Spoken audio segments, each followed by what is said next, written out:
नमस्कार विद्यार्थी मित्रांनो, तुम्हा सर्वांचं स्वागत आहे. आज आपण नवोदय प्रवेश परीक्षा मधला परिसर अभ्यास पाहायचा आहे आपल्याला. त्यातला 13वा प्रकरण आहे प्रदूषण आणि संवर्धन. महत्वाचे मुद्दे. 1. प्रदूषण. पहिला मुद्दा आहे प्रदूषण. वाढती लोकसंख्या आणि वाढत्या गरजा यामुळे निसर्गाचा वाढत जाणारा वापर आणि त्या अनुषंगाने होणारा निसर्गातील हस्तक्षेप यामुळे प्रदूषण होत आहे. वनतोड, वाढत्या वाहनांमधून बाहेर पडणारा कार्बन डायऑक्साईड आणि अन्य विषारी वायू, कारखान्यांच्या धुरांमधून बाहेर पडणारे वायू या कारणामुळे वायू प्रदूषण होते. मानवी वस्तीमुळे निर्माण होणारे सांडपाणी, कारखान्यातील प्रक्रियेदरम्यान निर्माण होणारे सांडपाणी आणि रसायनयुक्त पाणी जेव्हा जलस्रोतात अनियंत्रित पद्धतीने सोडले जातात तेव्हा जलप्रदूषण होते. रासायनिक खते, कीटकनाशके, कारखान्यातील विषारी पदार्थ, कचरा यामुळे मातीची सुपीकता कमी होते आणि माती प्रदूषित होते. दुसरा मुद्दा आहे संवर्धन. वायू, जल आणि मातीच्या प्रदूषणाकडे दुर्लक्ष केल्यास भविष्यात त्याचा परिणाम अन्न सुरक्षेवर तसेच आरोग्यावर होण्याची शक्यता वाढते. ते टाळण्यासाठी वायू, जल आणि मातीचे संवर्धन गरजेचे ठरते. अधिकाधिक वृक्ष लागवड करणे, ऊर्जा साधनांचा वापर कमी करणे याद्वारे हवेचे संवर्धन करता येते. सांडपाण्यावर प्रक्रिया करणे, पाणी जपून वापरणे, पाण्याचा पुनर्वापर करणे, पाण्याची साठवणूक करणे, पाणी जिरवणे आणि पाण्याची बचत करणे या पद्धतींद्वारे जलसंवर्धन करता येते. रासायनिक खते आणि कीटकनाशकांऐवजी सेंद्रिय खते आणि कीटकनाशके वापरणे, कचऱ्याचे संकलन आणि शास्त्रोक्त विल्हेवाट, कचऱ्यापासून कंपोस्ट खत निर्मिती या पद्धतीद्वारे मातीचे संवर्धन करता येते. तिसरा मुद्दा आहे जलसाक्षरता. वायू, पाणी आणि माती यापैकी पाण्याची उपलब्धता ही मानवासमोरील आता सर्वात कठीण समस्या आहे. पृथ्वीवरील एकूण जलसाठ्यापैकी केवळ 1% कमी जलसाठा मानवासाठी उपलब्ध आहे. पाण्याचे हे महत्त्व समजून घेणे म्हणजेच जलसाक्षरता होय. सतत वाढत जाणारी लोकसंख्या आणि पिण्याचे पाणी, शेतीसाठी पाणी, कारखान्यासाठी पाणी यासाठी पाण्याची सतत वाढत जाणारी गरज भागवणे अधिकाधिक कठीण होत आहे. पाण्याचे आणि पावसाचे वितरणही असमान असल्यामुळे ही समस्या अधिक गंभीर होत आहे. म्हणून शक्य तिथे आणि शक्य तितके पाणी साठवणे खूप गरजेचे आहे. तलाव, विहिरी, बंधारे, टाक्या, हौद, धरणे आणि जलाशय, शेततळी येथे पाणी साठवणे तसेच जलसंधारण करण्यासाठी जास्तीत जास्त पाणी जमिनीत जिरवणे, शक्य होईल तेथे पावसाचे पाणी साठवून ठेवणे या मार्गांनी पाण्याच्या समस्येवर मात करता येईल. पुढचा मुद्दा आहे जलशुद्धीकरण. प्रदूषित जलसाठ्यांचे निर्धोक पेयजलामध्ये रूपांतर करणे हा मार्गही अत्यंत आवश्यक आहे. प्रत्येक प्रमुख वस्ती, शहर आणि महानगरात पेयजल निर्धोक करण्यासाठी गाळणे, निवडणे, क्लोरीन वायू मिसळून निर्जंतुकीकरण करणे आणि ऑक्सिजनीकरण करणे या प्रक्रिया स्थानिक प्रशासनाद्वारे केल्या जातात आणि त्याद्वारे दररोज लाखो लिटर पाणी निर्धोक करून ते लोकांना पिण्यासाठी आणि अन्य उपयोगासाठी पुरवले जाते. वैयक्तिक स्तरावर घरी तुरटीच्या मदतीने पाणी निवळून घेणे, कापडावर गाळून घेणे आणि किमान 20 मिनिटे उकळणे या पद्धतीनेही निर्धोक पेयजल निर्माण करता येईल. अशा प्रकारे आता ह्याच्यावरचा आपण स्वाध्याय सुरू करू. प्रश्न पहिला आहे, मातीची सुपीकता कमी होण्याचे मुख्य कारण हे आहे.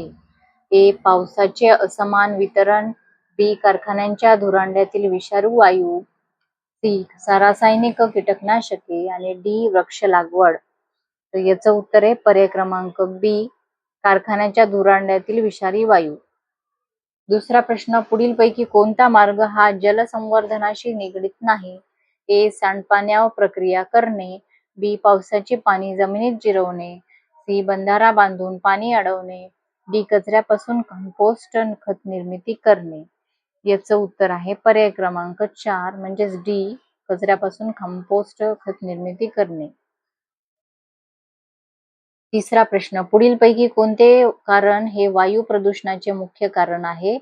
ए. वाहनांच्या वापरामुळे त्यातून बाहेर पडणारा कार्बन डायऑक्साईड. बी. कारखान्यातून बाहेर पडणारे रसायनयुक्त सांडपाणी. सी. शेतीतील वाढता रासायनिक खतांचा वापर. आणि डी. वृक्ष लागवडीचे कार्यक्रम. तर याचं उत्तर आहे पर्याय क्रमांक ए. चौथा प्रश्न, पुढील 3 विधानांपैकी योग्य विधाने कोणती? पहिलं विधान आहे मानवाचा निसर्गातील हस्तक्षेप हे प्रदूषणाचे एक कारण आहे. दुसरं, संवर्धन आणि प्रदूषण हे समानार्थी शब्द आहेत. 3, पाण्याची उपलब्धता हे मानवासमोरील आता सर्वात कठीण आव्हान आहे. तर पर्याय क्रमांक ए फक्त 1, बी फक्त 3, सी 1 आणि 3 आणि डी 2 आणि 3. याचं उत्तर आहे पर्याय क्रमांक सी 1 आणि 3. प्रश्न 5वा, पुढील विधान वाचून त्यापुढे दिलेल्या पर्यायापैकी योग्य पर्याय निवडा. पाण्याचे आणि पावसाचे वितरण असमान असल्यामुळे शक्य तिथे आणि शक्य तितके पाणी साठवून ठेवणे गरजेचे आहे. ए. वरील विधान चुकीचे आहे. बी. वरील विधान अपूर्ण आहे. सी. वरील विधान आरोग्यासाठी हानिकारक आहे. आणि डी. वरील विधान योग्य आहे. तर याचं उत्तर आहे पर्याय क्रमांक डी. तर 6वा प्रश्न आहे, कोणत्या राज्यात खूप कमी पाऊस पडतो? ए. आसाम. बी. राजस्थान. सी. केरळ आणि डी. मेघालय. तर याचं उत्तर आहे पर्याय क्रमांक बी. राजस्थान. 7वा प्रश्न, पावसाचे पाणी वाहून जाऊ नये म्हणून काय करायला हवे? ए. तलाव बांधावेत आणि पाणी साठवावे. बी. बंधारे बांधून पाणी अडवावे. सी. पावसाचे पाणी जमिनीत मुरवावे. आणि डी. वरील तिन्ही बाबी कराव्यात. तर याचं उत्तर आहे पर्याय क्रमांक डी. वरील सर्वच बाबी करायला हव्यात. त्याच्यानंतर एक परिच्छेद दिलेला आहे. हा परिच्छेद वाचून घ्यायचा आहे चांगल्या प्रकारे. त्याच्यानंतर याच्यावरचे प्रश्न सोडवायचे. तर हा परिच्छेद मी वाचत नाही, तुम्ही पाहून घ्या. स्क्रीनशॉट काढा वाटल्यास. स्क्रीनशॉट काढून मग ते तुम्ही परिच्छेद वाचून काढू शकता आणि मग त्याच्यावरचे प्रश्न सोडवा. प्रश्न पहिला, 1900च्या दशकाच्या सुरुवातीच्या संवर्धन चळवळीचा मुख्य विषय काय होता? ए. झाडे आणि प्राणी नष्ट करणे.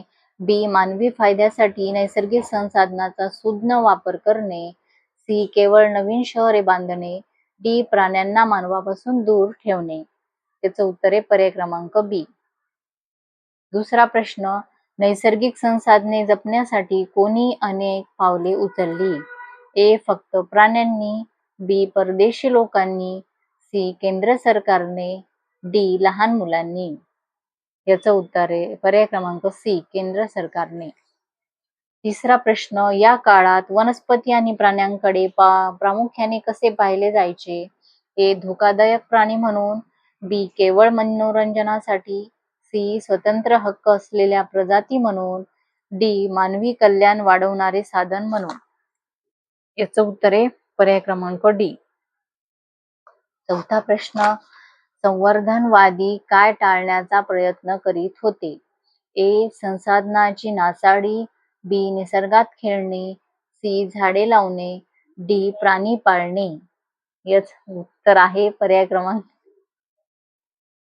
याचं उत्तर आहे ए. प्रश्न 5वा, संवर्धन चळवळ एक राष्ट्रीय चळवळ म्हणून कधी विकसित होऊ लागली? पर्याय क्रमांक ए. रामायण किंवा महाभारत काळात. बी. 1900च्या दशकाच्या सुरुवातीला. सी. 2000च्या दशकात. आणि डी. काही वर्षापूर्वी. त्याचं उत्तर आहे पर्याय क्रमांक बी. अशा प्रकारे आपण 13वा धडा पाहिलेला आहे. प्रकरण 13वा पाहिले, प्रदूषण आणि संवर्धन. व्हिडिओ आवडला असेल तर व्हिडिओ लाईक करा. व्हिडिओ बघितल्याबद्दल धन्यवाद.